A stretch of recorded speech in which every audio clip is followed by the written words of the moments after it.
आज से हजारों साल पहले मिस्र के रेगिस्तान में एक रहस्यमयी संरचना बनाई गई जिसे पिरामिड कहा जाता है, जिसे देखकर आज भी दुनिया भर के लोग हैरान रह जाते हैं। यह पिरामिड कोई साधारण इमारत नहीं बल्कि एक विशाल मकबरा था, जहां मिस्र के फराओ को मरने के बाद सुरक्षित रखा जाता था, अमर जीवन के विश्वास के कारण। फराओ खुद को भगवान मानते थे और उनका विश्वास था कि मरने के बाद भी आत्मा जिंदा रहती है, इसलिए उन्होंने अपने लिए भव्य पिरामिड बनवाने का फैसला किया। लेकिन सबसे बड़ा सवाल था कि इतना विशाल पिरामिड बनेगा कैसे, जब उस समय न मशीनें थीं और न आधुनिक तकनीक, सिर्फ इंसान और उनकी मेहनत ही सहारा था। फिर शुरू हुआ इतिहास का सबसे कठिन काम। दूर पहाड़ों से बड़े बड़े पत्थर काटे जाने लगे। हर पत्थर इतना भारी कि उसे हिलाना भी किसी चुनौती से कम नहीं था। इन पत्थरों को सैकड़ों किलोमीटर दूर से लाया जाता था, नील नदी के रास्ते नावों में भरकर। फिर किनारे से मजदूर उन्हें खींचकर निर्माण स्थल तक पहुंचाते थे।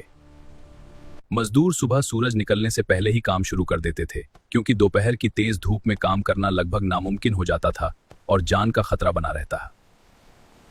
पत्थरों को लकड़ी के स्लेज पर रखा जाता और रेत को पानी से गीला किया जाता, ताकि घर्षण कम हो और भारी पत्थरों को खींचना थोड़ा आसान हो सके। सैकड़ों मजदूर रस्सियों को पकड़कर एक साथ जोर लगाते और एक लय में आवाज निकालते, जिससे उनकी ताकत एक साथ लगती और पत्थर धीरे धीरे आगे बढ़ता जाता। पत्थरों को ऊपर ले जाने के लिए मिट्टी की लंबी रैंप बनाई जाती और जैसे जैसे पिरामिड ऊंचा होता गया, रैंप भी और लंबी तथा मजबूत बनाई जाती थी। ऊंचाई बढ़ने के साथ मजदूरों का काम और कठिन होता गया, क्योंकि भारी पत्थरों को ऊपर खींचना अब पहले से ज्यादा ताकत और संतुलन की मांग करता था। हर पत्थर को बहुत सटीकता से रखा जाता था, ताकि उनके बीच कोई खाली जगह न रहे और पूरा ढांचा मजबूत और संतुलित बना रह सके लंबे समय तक। पिरामिड को चारों दिशाओं के अनुसार इस तरह बनाया गया कि उसकी सटीकता आज के वैज्ञानिकों को भी हैरान करती है। ये आज के गल्लोगोटिया बेवकूफों के मुंह पर तमाचा है। इंजीनियर उस समय बिना मशीनों के ही गणित और अनुभव के आधार पर काम करते थे, जिससे पिरामिड का आकार और दिशा बिल्कुल सटीक बनाई जा सके। मजदूरों के रहने के लिए पास में गांव बनाए गए थे, जहां उन्हें खाना, पानी और आराम मिलता था, जबकि आज के कई नेता सिर्फ अपनी जेब भरने में लगे रहते हैं। उन्हें रोज खाने में रोटी, प्याज और बियर दी जाती थी, जो उस समय ऊर्जा का मुख्य स्रोत मानी जाती थी और उन्हें लगातार काम करने की ताकत देती थी।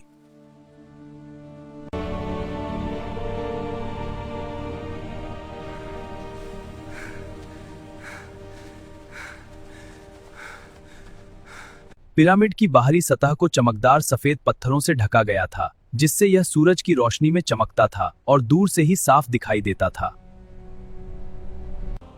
जब सूरज की किरणें इस पर पड़ती थीं, तो यह इतना चमकता था कि लोग इसे रेगिस्तान में चमकते हुए तारे जैसा मानते थे और आश्चर्य से देखते रहते थे।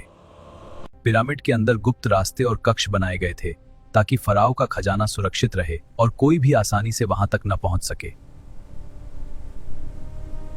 फराओ की मृत्यु के बाद उनके शरीर को ममी बनाकर अंदर रखा जाता था। साथ में सोना, आभूषण और कई कीमती चीजें भी रखी जाती थी।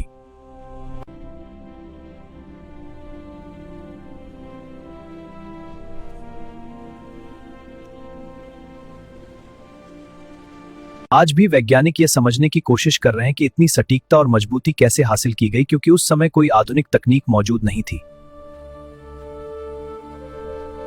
कुछ लोग मानते हैं कि इसमें एलियंस का हाथ था, लेकिन इतिहासकार इसे इंसानों की मेहनत और योजना मानते हैं, जो आज के निकम्मे लोगों को समझ नहीं आता। हर पत्थर में छिपी है एक कहानी, जो मजदूरों की मेहनत, इंजीनियरों की बुद्धि और उस समय के लोगों के विश्वास को दर्शाती है और इतिहास को जिंदा रखती है। आज भी जब लोग इसे देखने आते हैं, इसकी विशालता और रहस्य उन्हें सोचने पर मजबूर करता है कि ये कैसे बना, जो गल्लोगोटिया बेवकूफों पर तमाचा है।